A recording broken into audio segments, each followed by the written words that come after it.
Hello, everyone. Just going to do a quick video tonight on making your media coverage more relatable to the audience. So obviously we do this with speaking. We also want to make sure that we're doing this with our media interviews, whether it's on TV, radio, or if it's on a podcast. So part of the reason you want to do this is to make sure that you're not talking down to your audience, that you are educating them, letting them know that you are a trusted resource, that they can contact directly. You still want to keep that same momentum that you would at a speaking engagement. Many of us, many times we've gone to engagements where we've heard a keynote speaker or we've heard someone do a workshop, and we have questions, but we might be too intimidated by the speaker to ask those questions during the Q&A, or to even approach them afterwards, that it's a little bit too intimidating. So you never want to have that persona, and you certainly don't want to have that either when you're getting interviewed. So here's a couple of tips that should help you keep your content relatable to the audience and keep that momentum. So number one, if you're doing radio or TV, you definitely need to make sure that, check current events. When you're writing up your pitch, or if you're sending an email to a radio station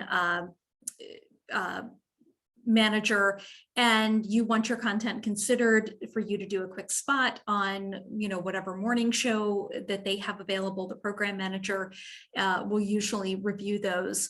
So making sure that it is hooked into something current, that it's relatable to the times that you're in currently. So even if you're watching this video a year after I make it, same thing applies. Whatever is current at the time that you're watching this video, or that you're doing your radio or TV appearance, you need to make sure it is interconnected.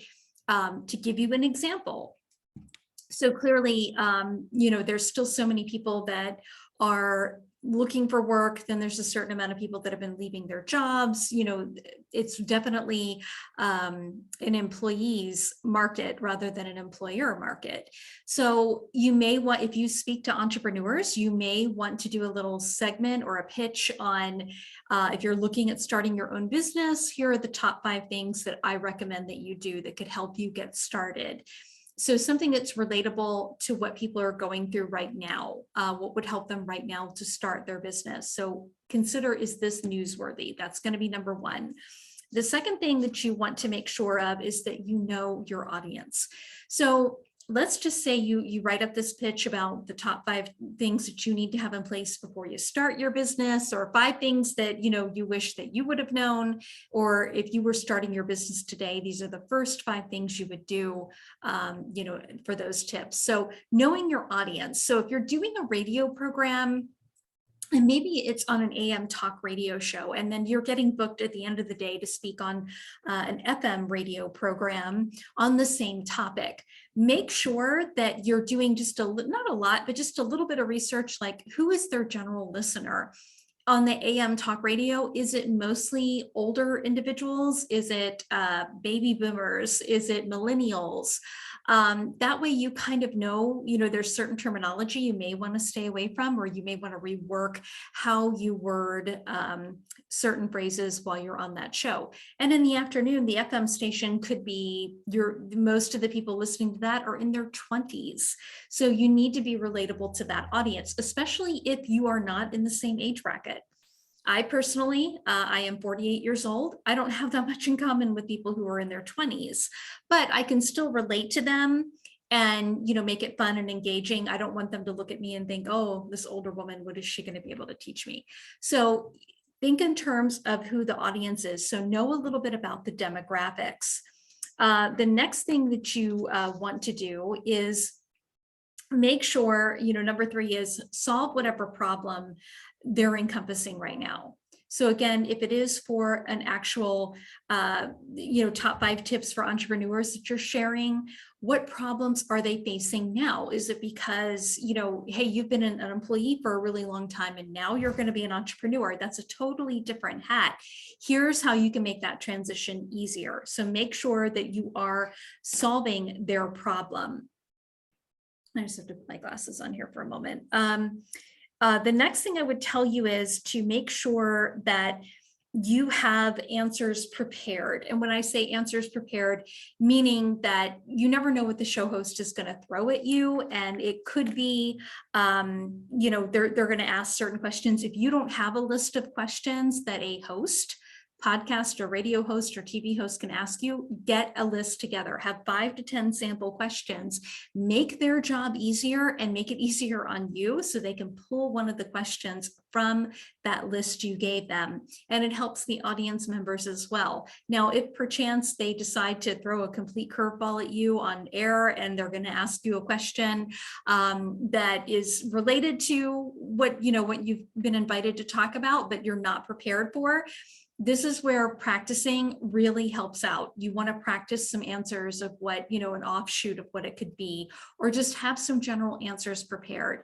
If you're not sure how to do that, a component of every good answer is going to have an intro, a beginning statement, the body of the statement, your explanation, and then a strong closing statement to know I'm done answering the question and to shut up, not to say anything else. So a strong closing statement is required. So if you feel like you're struggling with that, that's how you want to have it in that, in that order. So a strong, introduction sentence, and then your answer, and then a strong closing statement. Okay, so, and sometimes too, it will help you buy a little bit of extra time. If you're not sure how to answer it, your intro could be just kind of repeating the question back to them. So for example, if they ask you, if you are talking about, 5 tips that you would offer to people that want to start their own business, and they throw a question to you about the economy. Well, do you think the economy is going to turn around? Do you think that, and it's not what you're prepared to answer?